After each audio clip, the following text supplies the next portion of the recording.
Bismillahirrahmanirrahim. Assalamualaikum warahmatullahi wabarakatuh. Waalaikumsalam warahmatullahi wabarakatuh. Dan salam sejahtera buat seluruh sahabat dan sobat IPISO dimanapun Anda berada. Jumpa lagi dengan saya, Suadi Idris Amin. Tentunya di acara kesayangan kita, IPISO Rumah Edukasi. Sahabat dan sobat IPISO, pada kesempatan kali ini telah hadir di tengah-tengah studio IPISO Direktur Link Indonesia, lembaga survei dan konsultan politik yang berpusat di Makassar dan Sulawesi Selatan. Beliau adalah Bapak Herman Sejaya Esos. Assalamualaikum Pak Direktur. Waalaikumsalam warahmatullahi wabarakatuh. Sehat Dinda Direktur? Alhamdulillah. Alhamdulillah. Sehat. Sahabat dan sobat IPISO, bersama Direktur Link, kami akan membedah tema Pilkada Sinjai. Siapa lawan kuat petahana Andi Seto? Nah, untuk memulai diskusi, saya langsung mendiskusikannya dengan Direktur Link Indonesia. Dinda Herman Sejaya, ini Pilkada Sinjai ini, Seto masih ada, petahana. Ya kan? Seto ini kemarin menang tipis dari pertarungan 3 pasangan. Takudin masih bisa rum kemarin ya, dengan almarhum Sabiring Yahya Mahyanto Masda. Kalau tidak salah 32, 33, 34 kalau tidak salah ingat. Tipis sekali. Banget. Seperti itu. Nah, tentu kondisi ini bisa berbeda di 2024 karena Seto sudah petahana.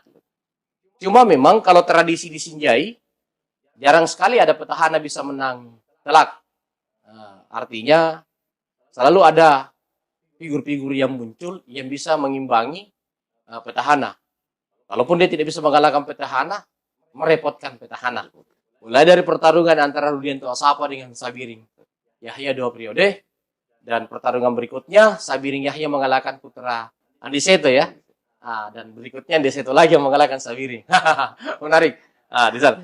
Nah, di sana kalau dalam catatan saya nama-nama yang potensial yang bisa melawan Seto itu dalam kajian saya ya.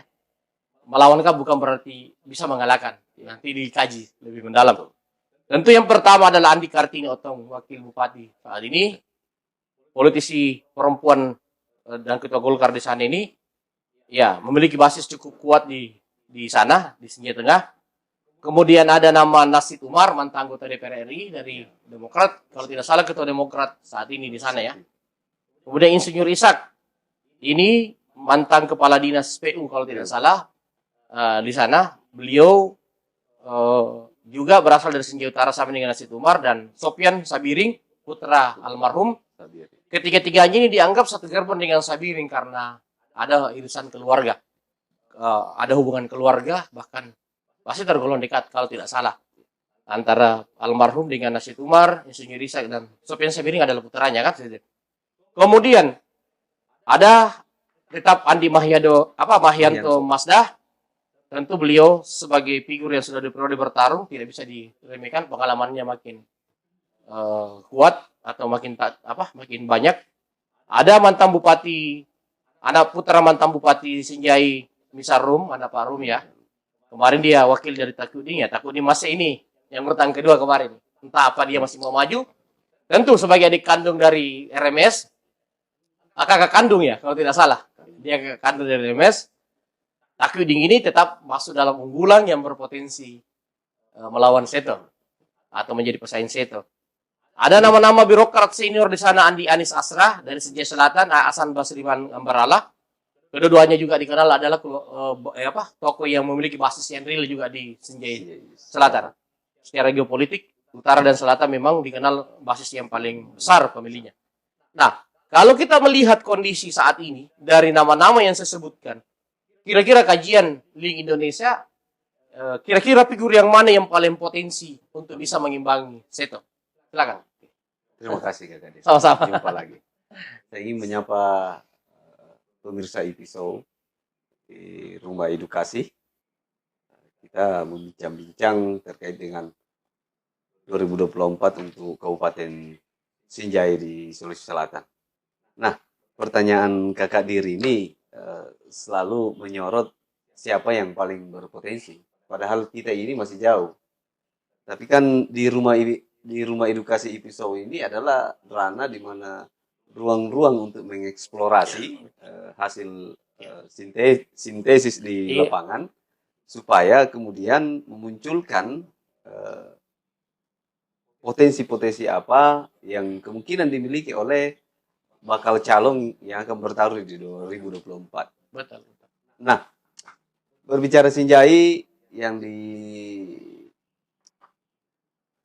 didahkodai oleh Andi Seto ini, kemarin waktu Pilkada 2018, beda-beda tipis Kak Ade. Iya. Mulai dari Andi Seto dengan Tahyudi Ikwi. Masse, kemudian Almarhum Sabiri. almarhum Sabirin. Artinya apa? Kalau kita melihat data kemarin di hasil pilkada itu, ketipisan ini karena mungkin ada di belakangnya itu namanya konsultan politik, kata dia.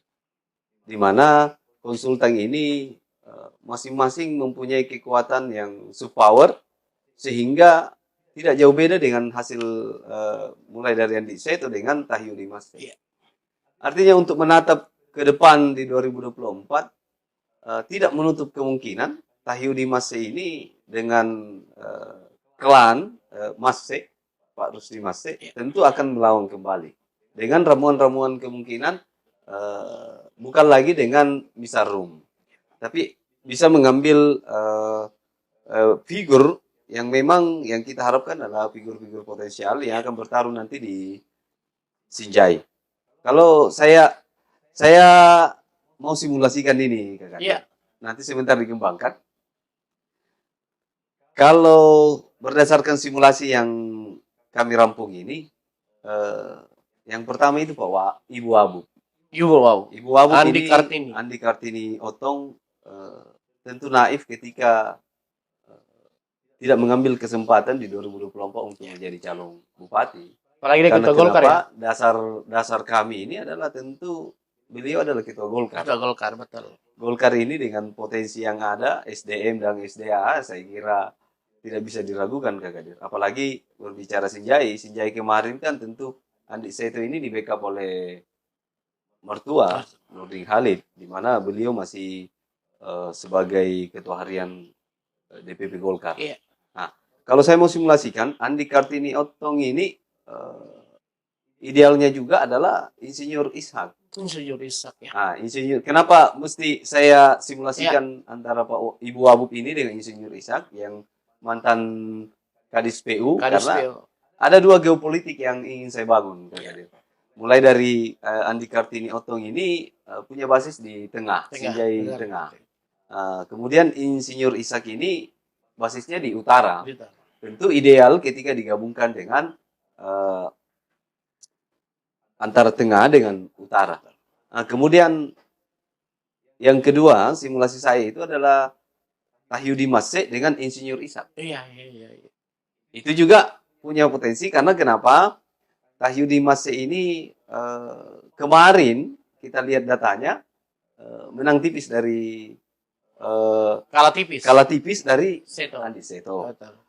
Kemudian Insinyur Ishak ini punya juga kekuatan seperti yang saya sampaikan tadi ketika berpasangan dengan Andi Kartini Otong ini, gabungan antara Sinjai Tengah dengan Utara ini cukup komplit dan mampu mempengaruhi penyatuan geopolitik di antara keduanya.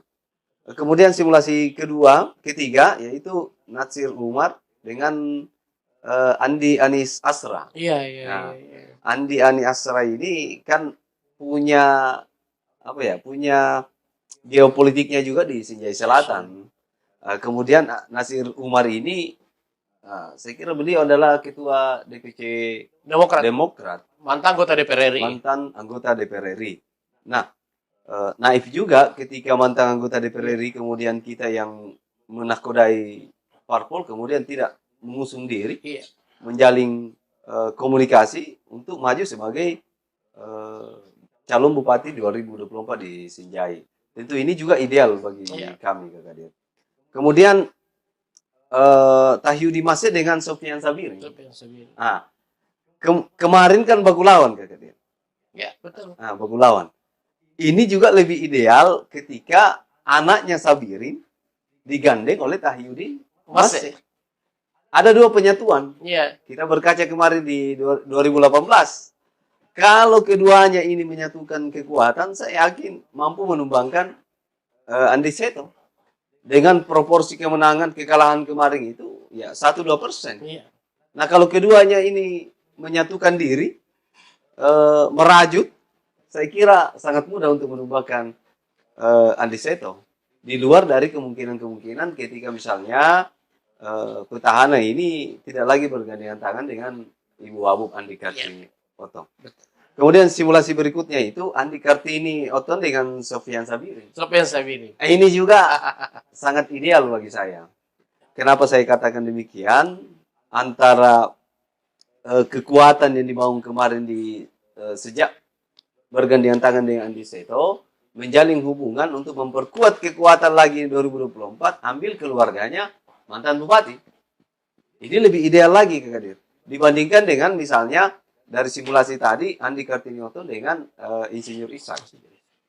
Kemudian Tahyudi Masih dengan Natsir Umar dengan Andi Mahyanto. Ya. Nah, ini juga tidak bisa kita nafikan, kemudian tidak bisa juga kita ragukan komponen kekuatannya karena itu tadi Natsir Umar punya Demokrat, mantan DPR RI, kemudian Andi Mahyanto ini kemarin baku gandengan juga, ada kekuatan yang dibangun.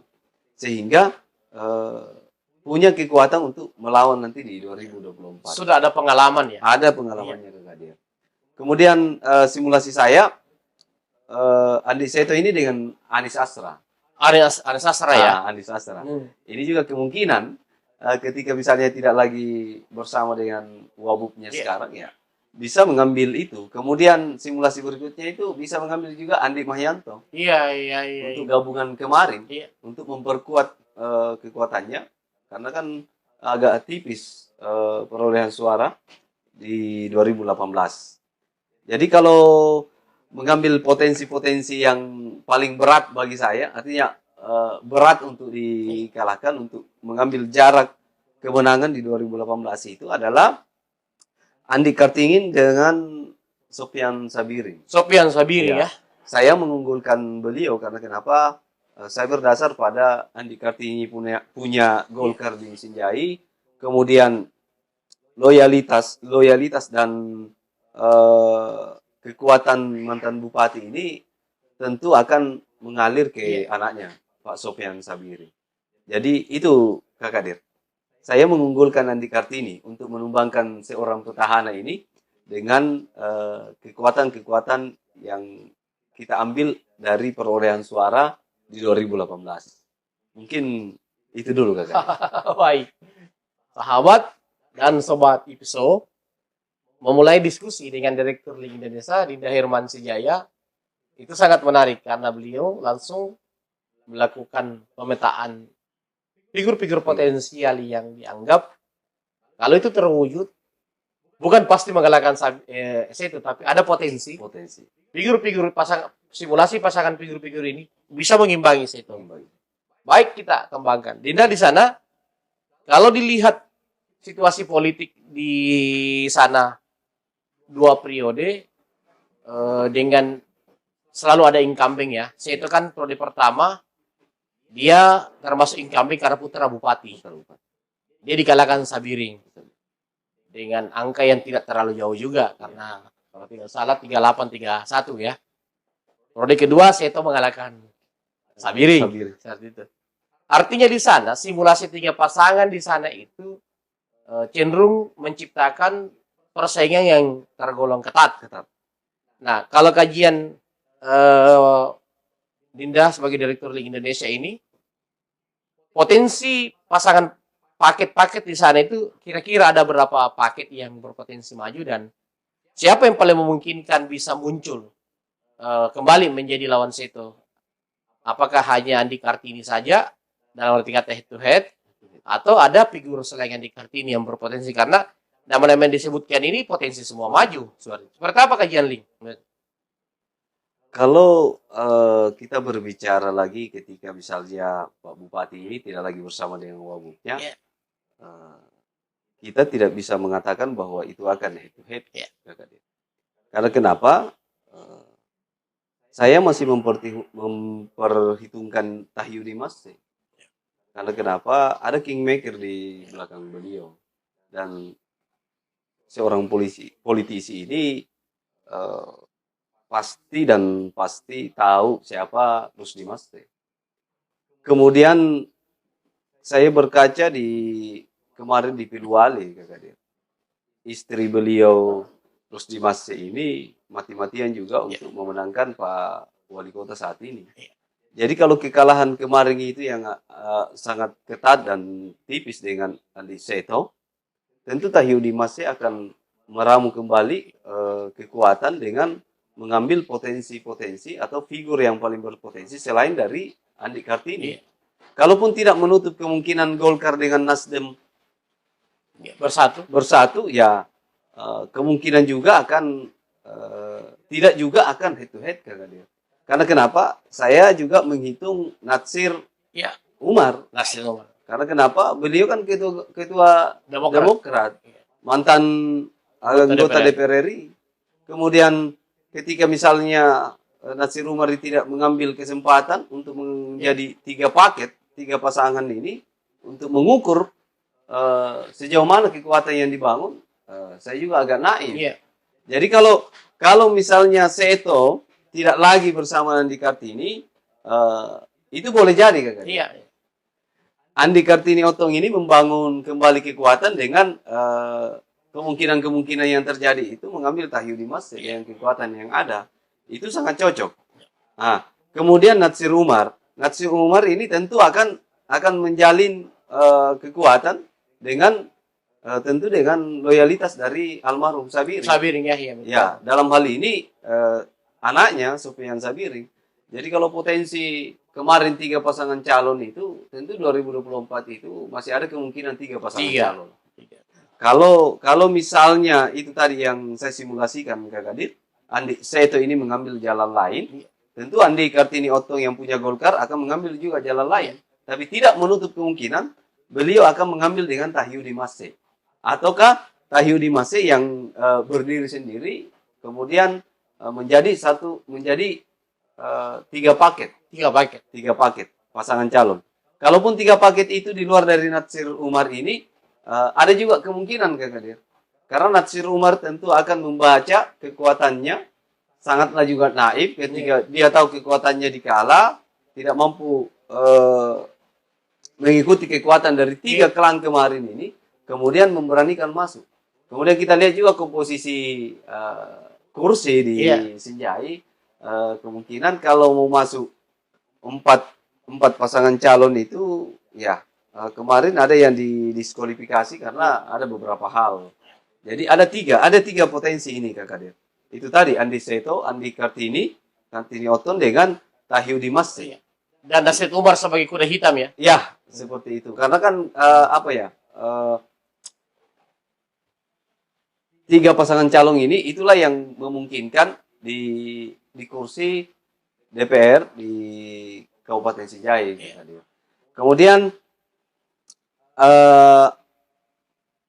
tadi pertanyaannya pasangan mana yang paling berpotensi? Kalau saya mengambil sampling pasangan yang paling berpotensi di luar dari pembuka saya tadi, Andi Kartini Otton dengan Tahyudi Masih. Kalau menyatu ya? Iya, ini yang menyatukan ada Selatan Tengah. Betul. Ada geopolitik yang dibangun dari Andi Kartini Otton.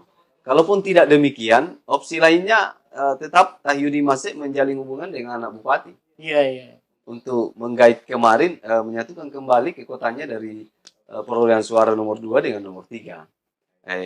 Itu simulasi yang bisa saya gambarkan. Baik. Sahabat dan sobat IPISO, pendalaman dari Dinda Herman Sijaya, Direktur Link Indonesia. Kita kembangkan.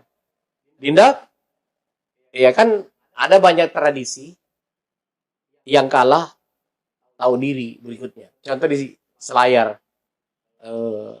Arif apa lagi? Mantan Saiful calon Arif. Saiful Arif. Akhirnya memilih jadi 02. Jadi 02, ya. Betul. Potensi ini kan mungkin juga bisa terjadi pada Takwidi ya. Iya. Dengan siap menjadi 02 dari Seto ketika Seto. dilamar oleh Seto. Nah, kalau itu yang terjadi, susahkah dikalahkan Seto dalam kajian Dinda Herman? Kalau saya mengkaji lebih dalam, ketika Takwidi memilih 02. budaya selayar ingin diterapkan di Kabupaten Sinjai ini tentu agak Berbeda. Ya, boleh sama Kak Kadir? Iya. Boleh sama. Boleh. Ketika mengambil pelajaran dari Selayar. Iya. untuk menggabungkan. Tentu ada indikator kemenangan. Karena kenapa? Kalau petahana menginginkan mengambil calon yang mantan bupati kemarin, tentu masa yang dibangun oleh mantan calon bupati ini akan mengirim masanya ke petahana. Iya. Itu satu indikator. Jadi kalau kita berbicara sulit dikalahkan, tidak sulit Kak Kadir. Tapi ada peluang untuk menang kembali. Menang kembali. Kalau Andi Seto ini merangkul misalnya Tahyudi Mase. Seperti itu. Kalau misalnya Nasid Umar bergandengan dengan Andi Kartini dan terjadi itu head antara Seto, Takwidi, misalnya Takwidi memilih 02 ya. Memilih 02. Kartini pun kembali memilih 02 dan Nasid Umar. Karena maka Nasid Umar ini kan jadi 02 kan tidak mungkin, berat ya. Karena dia mantan anggota DPR RI dan kita Demokrat saat ini. Beliau juga mewakili klan almarhum Sabiri. Seperti apa kita melihat potensi-potensi pertarungan di antara keduanya? Head to headnya dengan Andi Seto dengan Kartini. Iya. Iya dengan Nasid Umar. Dengan Natsir Umar. Natsir Umarnya ini bergabung berpaket dengan Kartini Otong. Kartini Otong. Sinjai Utara dan Sinjai Tengah. Sinjai Utara dengan Tengah. Tentu agak berat juga. Dan ini pertarungan sengit ketika head to head. Sangat. Karena kenapa? Geopolitik yang dibangun antara keduanya ini ketika misalnya di Kartini dengan Natsir Umar, ya nama juga head to head. Ya. Kalau ada petahana kemudian head to head itu sangat mudah ditumbangkan dengan beberapa indikator, parameter, kemudian langkah-langkah yang dibangun oleh Andi Kartini ini tentu sangat mudah untuk mengalahkan petahana Kadir. Tapi itu tadi, ketika misalnya Andi Seto ini mengambil dan meraih tangannya Tahyudi Mase, ya saya kira agak lebih sengit lagi. Sangat sengit. Karena ada kingmaker di belakang yang tentu juga sudah mengambil, kemudian sudah belajar dari 2018. Nah sampai hari ini kingmaker Tahyudi Mase, klan Mase ini sampai hari sangat kuat kata dia. Jadi sangat berbahaya juga ketika misalnya saya itu bergandengan tangan dengan Tahyudi Mase. Jadi agak tipis kakak dia. Kalau klan-klan ini digabungkan kemudian head to head. Baik, kita bedah lagi satu simulasi head to head. Kalau misalnya saya itu dengan Kartini kembali berpaket, bisa saja ya. Kondisi membuat mereka akhirnya memilih kembali berpaket. Kemudian Takwidin Jabar dengan Nasid Umar atau Gerbong Sabiring bersatu. Seperti apa kajiannya? Nah ini tadi. Kalau masih menetapkan Andi Seto dengan pasangannya saat ini, ada gerbong baru, ada kekuatan baru yang dibangun, tentu sangat mudah untuk ditumbangkan. Kita melihat bahwa pemilih akan lebih kepada warnanya tetap sama. Artinya apa yang dikerjakan Andi Seto itu akan imbasnya ke wabubnya. Nah kalau masih itu yang terjadi, kemungkinan yang terjadi itu ketika misalnya Tahyudi Mase ini mengambil klannya Sabirin, ada dua kekuatan. Sedangkan Andi Seto ini masih tetap satu. Analoginya seperti itu. Jadi sangat mudah ditumbangkan ketika Andi Seto masih berpaket dengan Kartini. Dan itu dalam kondisi head to head. Iya. Kalau analisis link Indonesia, dimanapun itu ketika misalnya head to head, petahana dengan petarung-petarung lama ini saya kira sangat mudah ditumbangkan. Jadi kekuatan politik, kemudian komunikasi politik ketika mau head to head dengan yang artinya kita ini adalah petahana, saya kira tidak ada dalam rumus saya, Kak Dir. Karena mesti dipecah. Mudah kita ditumbangkan, Kak Dir, ketika kita masih mengambil langkah yang sama di 5 tahun yang lalu misalnya. Seperti itu. Baik, sahabat dan sobat episode, ini pertanyaan terakhir. Pengaruh calon gubernur di Pilkada Sinjai tentu pasti akan mewarnai ya. Seto adalah menantu Nurdin Halid.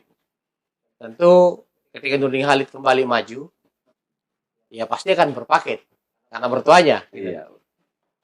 Kalau misalnya dia berpaket Nurdin Halid dan lawannya berkolaborasi dengan Andi Sudirman Sulaiman kah atau Atan Puricita kah? Apalagi kalau misalnya Andi Sudirman Sulaiman dengan Atan ini menyatu.